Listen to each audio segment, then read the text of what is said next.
Hi and నా గురించి చాలా మంచిగా ఎంక్వైరీ చేశారు. Thank you. అండ్ నమ్ముతున్నాను మీకు నిజంగానే నా గురించి ఏంటి, నేనేంటి, నా క్యారెక్టర్ ఏంటి అనేది మీకు తెలిసి ఉంటుందని నేను నమ్ముతున్నాను. అలానే మీకు కూడా తెలుసు కాబట్టి ఆ, మీరు ఒకసారి మీ మనసాక్షిని ఆలోచించండి, నేనేంటో మీకు అర్థమవుతుంది. సో ఈ క్లారిటీ ఏంటంటే, మీరు నాకు వచ్చిన ఇన్ఫర్మేషన్ దగ్గర అంటే ఇన్ఫర్మేషన్ మీన్స్ నన్ను అడిగిన వీళ్ళందరూ కూడా నా ఛానల్ సబ్స్క్రైబ్ చేసిన వాళ్ళు. అండ్ ఇంకెంతమంది ఉన్నారో తెలియదు నాకు, ఎంతమందికి కాల్స్ వెళ్ళి నా గురించి ఎవరెవరిని అడిగారు. సో ఆల్మోస్ట్ ఇక్కడ నేనుండే నా సర్కిల్ అంటే నా ఇంటి వాతావరణం, ఈ చుట్టుపక్కల అందరూ కూడా నా ఛానల్ సబ్స్క్రైబ్ చేసిన వాళ్ళే. బట్ నేను ఎవరితో ఎక్కువ మాట్లాడను, అది అందరికీ తెలుసు. మా ఏరియాలో నేను చాలా తక్కువ మాట్లాడతాను అందరితో కూడా. సో ఇది బోత్ ఆఫ్ సైడ్స్ జరిగింది. ఒక ఇద్దరం సిన్సియర్గా లవ్ చేసుకున్నాము అండ్ ఒక రిలేషన్లో ఉన్నాము.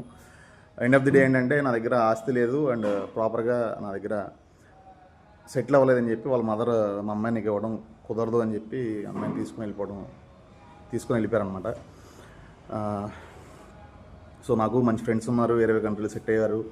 అండ్ ఒక టైంలో ఒక ఏజ్లో సర్కిల్ ఉంటుంది, నేను కాదనట్లేదు. బట్ కానీ నేను గంజాయి బ్యాచ్ సంబంధించిన కాదు, ఏ రౌడీ షీట్లు నా మీద లేవు, అమ్మాయిల వెంట పడి తిరిగేవాడిని అంతకన్నా కాదు. ఏంటంటే స్వతహాగా నా కష్టంతో నేను బతకాలి, నేను సొంతంగా నేను ఎదగాలన్న మైండ్ సెట్ నాది. సో అందులో నేను ఫైట్ చేస్తున్నాను అండ్ దానిలో నేను లాస్ అవ్వటం, సెటిల్ అవ్వకపోవడం ఏదో జరుగుతుంది. Okay fine. బట్ కానీ మీరు ఊహించినట్టుగా అయితే అలాంటి బ్యాచ్కి సంబంధించిన నేను కాదు. నిజంగా మీ పాపను కూర్చోబెట్టి అడిగితే తనకు చాలా క్లియర్గా చెప్పేది నా గురించి మీకు. అదే అంతేలేండి, ఎవరైనా ఒక పేరెంట్గా మీ అమ్మాయి చెప్పిన మాటల కన్నా మీరు ఎంక్వైరీ చేసుకుంటేనే అది మంచిది. అండ్ అక్కడ ఉన్న సర్కిల్ వరకే కాకుండా బయటకు వచ్చి ఒక పర్సన్ గురించి ఎంక్వైరీ చేసినప్పుడు నిజంగా అతను ఏంటనేది, నేననే కదా ఎవరైనా సరే ఏంటనేది తెలుస్తుంది.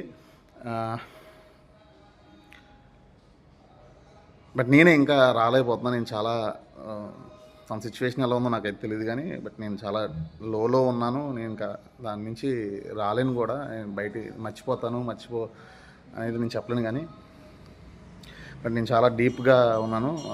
సో దానివల్ల చాలా జరిగింది, ఇంకా చాలా జరిగినాయి. బట్ వాస్తవం అయితే ఇది.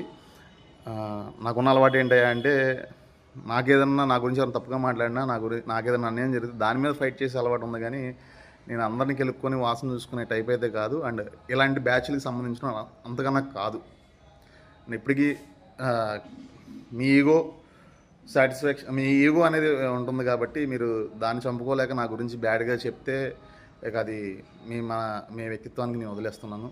So thank you.